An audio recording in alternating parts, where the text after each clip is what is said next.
అమ్మా నమస్తే అమ్మా. నమస్తే ఏం పేరు? జీ ఉమావతి. ఓకే, ఇక్కడేనా రేమత్ నగరేనా? రహమత్ నగర్ ఎప్పటి నుండేనా? హైదరాబాద్ ఇక్కడనే. మొత్తం ఇక్కడ ఇక. ఓకే. సో ఎట్లుంది మరి పరిస్థితులు ఇక్కడ? ఇప్పుడు ఎన్నికలు వస్తా ఉన్నాయి కాబట్టి హడావిడి అవుతుందిగా. ఎవ్వరు పెట్టేటోళ్ళు కారు కదా నాయన అంతే. అంటారు. మన కష్టం మనం కానీ మా చేసుకోవాల్సిందే. కేసీఆర్ తరపు నుంచి ఈ రోడ్లు పడ్డాయి, ఆ, చీరలు వచ్చినాయి, ఆ. కొంచెం పర్వాలేదు. కానీ ఈ కాంగ్రెస్ తరపు నుంచి ఏమీ రాలేదు. ఈసారి ఇయ్యలే బతుకమ్మ చీరలు ఇయ్యలే? ఇచ్చారు ఈసారి కేసీఆర్. ఇప్పుడు ఇప్పుడు ఇయ్యలే. ఇయ్యలేదా? డబ్బులు ఇస్తా అన్నారు కదా వీళ్ళేమో. డబ్బులు లేవు, ఏం లేవు నాయన. అంతేనా? ఇల్లు కట్టుకుంటా, వర్షం వస్తుంది, నీళ్ళు వస్తున్నాయని ఇస్తామన్నారు 10,000, అవి లేవు. ఆ, 5 లక్షలు ఇల్లు కట్టుకోనికి ఇస్తామన్నారు, అవి లేవు. అంతేనా? అప్పులు చేసి కట్టుకున్నాము ఇల్లు. ఓకే. కానీ మరి కాంగ్రెస్ పార్టీ ఏమో 6 గ్యారెంటీలు ఇచ్చినాం, హామీ చేసినాం అన్నారు కదా. ఒక్కటి కూడా లేదు. అంతేనా?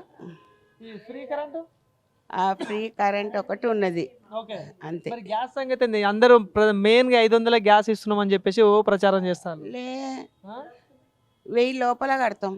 అంతే. ఆ. మళ్ళీ మా అకౌంట్ పడతలేవా? ఏం పడతాయి, ఏం పడతలేవు. ఏం పడతలేవు. ఓకే. ఇంకోటి మరి చుట్టుపక్కల ఎవరికైనా పెళ్ళిళ్ళు అయినాయా? మరి కళ్యాణ లక్ష్మి సంగతి ఏంది మరి?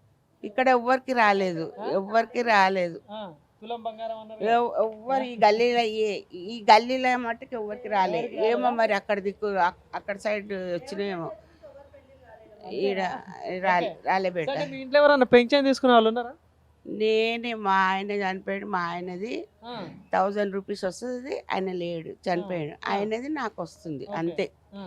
ఆ పింఛన్ పెరుగుతలేదు, పెంచుతా అన్నారు కదా వీళ్ళు మొన్న ప్రచారంలో, కాంగ్రెస్ పార్టీ మేనిఫెస్టోలో పెట్టి. ఏం లేదు. అంతేనా?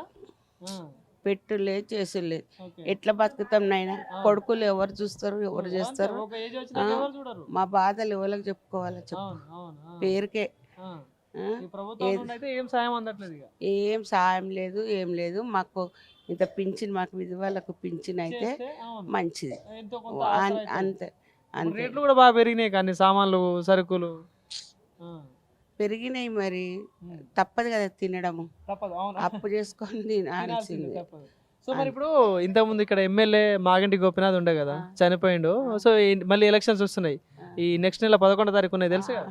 ఏమో తెలుసు, కానీ ఎవరికి వేస్తామో అప్పుడు ఆలోచిస్తాం, ఇప్పుడు అంతే. చెప్పారంటారు. ఇప్పుడు అట్లెట్ట చెప్తాము? ఎవరైనా చెప్పరు కదా. సీక్రెటా ఇక? సీక్రెట్ అని లేదు, ఎవరేమి ఈ పెట్టారునైనా.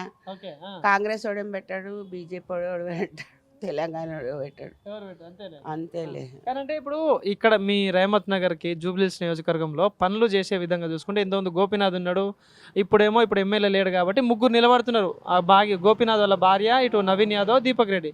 సో ఇట్లా మరి ఈ ముగ్గురులో ఎవరు మంచిగా ఉంటే అంటే ఎవరు గెలిస్తే బాగుంటుంది అనుకుంటారు? అంటే ఇప్పుడు మీకు పథకాలు రావడం విషయంలో కావచ్చు, ఈ రోడ్ల విషయంలో కావచ్చు, ఎవరు చేస్తారు మంచిగా? ఎవరు మంచిగా చేస్తారు? మనం ఎట్ట చెప్తే నవీన్ యాదవ్ ఇక్కడ బస్తీలనే ఉంటాడు ఇక్కడే కదా, ఉంటాడు కదా. ఆయనే ఉంటాడు. ఆ, మరి ఎట్లెట్లా అవుతుందో, ఆయనకు కూడా వేయాలి కదా, అన్నీ చేస్తాడు కదా. పిలిచినప్పుడు వస్తాడు, చేస్తాడు, ఆ. పనులు పడితే వస్తాడు, వస్తాడా? చేస్తాడు. వస్తాడు, సో వస్తాడు. మరి అంటే గోపీనాథ్ భార్యకి, అంటే గోపీనాథ్ గారి భార్య గెలిచే ఛాన్స్ మొన్న ప్రచారంలో వచ్చింది కదా, వచ్చిందా? వచ్చి మాట్లాడిపోయింది. ఏమన్నది? ఓటేయాలమ్మా అని అంతే. ఇక్కడ ఏం డబ్బులు ఇస్తలేరు, వేరే సైడ్ లో బస్తీలలో పైసలు ఇచ్చి ఓటేపించుకుంటున్నారు. డబ్బులు ఇచ్చి ఇక్కడ ఒక్క రూపాయి ఇటు సైడ్ రూపాయి చిన్న పైసా కూడా లేదు ఇక్కడ, అట్లా. ఓకే. సో మరి ఏంటి నువ్వు చెప్పట్లే ఫైనల్ గా సునీత గారు గెలుస్తారా, నవీన్ యాదవ్ గెలుస్తారా? అంటే సరే నీ ఓటు ఎవరికి వేస్తున్నావు చెప్పుకొని? ఏమో ఎవరికి వేస్తామో ఏమో. ఇప్పుడు మా ఇంట్లో మా కొడుకు ఇట్లా వాళ్ళు ఏమంటారో ఏమో, అంతే మరి. సరే, ఇదంతా పక్కన పెట్టి ఇప్పుడు రేవంత్ రెడ్డి పాలన ఎట్లా ఉంది, కేసీఆర్ పాలన ఎట్లా అనిపిస్తుంది?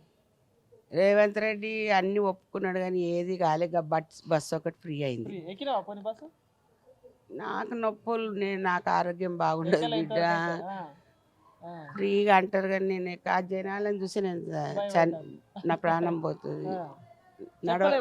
కేసీఆర్ బెస్టా, రేవంత్ రెడ్డి బెస్టా? ఇప్పటికైతే కేసీఆర్ బాగానే చేసిండు కానీ ఇక చూడాలి రేవంత్ రెడ్డి గెలుస్తాడు అనుకుంటున్నా. అందరు ఆయన వస్తేనే మంచిది, అంతే. రేవంత్ రెడ్డి మంచిగా చేస్తాడు పనులు అంటే అనుకునేవి చేస్తలేడు. ఆయన అంటాడు డబ్బులు లేవు, అప్పులు అయినాయి. ఇప్పుడు ఆయన కూడా అప్పులు తీర్పాలి కదా, తీర్చినాక ఇస్తాడేమో మరి. అచ్చా, ఓకే. డబ్బులు లేవు కాబట్టి ఇస్తలేడు ఆ, అంటావు. అంతేనా? ఒప్పుకుని ఎట్లయినా ఇస్తాడు. హామీలు అయితే ఇచ్చిండు కదా. ఇస్తాడు ఇస్తాడు చేస్తాడు. ఓకే. ఇప్పుడు మీరు మనము ఒప్పుకుంటాం, ఆ, జనాలంతా ఒప్పుకోరు కదా. ఆ, అది. 10 మందిలో ఒప్పుకున్నారు, ఎందుకు ఇవ్వలేదు? అడుగుతారు. ఎవరైనా ఇక చేతిలో డబ్బు ఉంటే ఇస్తారు కదా బిడ్డ. అంతే, అంతే, అంతే. అంతే కదా. ఆ, అప్పుల పాలుంది తెలంగాణ. అవునులే. ఆయన కూడా ఎక్కడికి వెళ్ళి తెస్తాడు? ఆయన ఇంటి నుంచి తెస్తాడా? అవును. ఉంటే అయ్- ఇస్తాడు, లేకపోతే లేదు. అంతేనా? మళ్ళీ అంతే. సరే అమ్మా, సరే. ఏంది థాంక్యూ.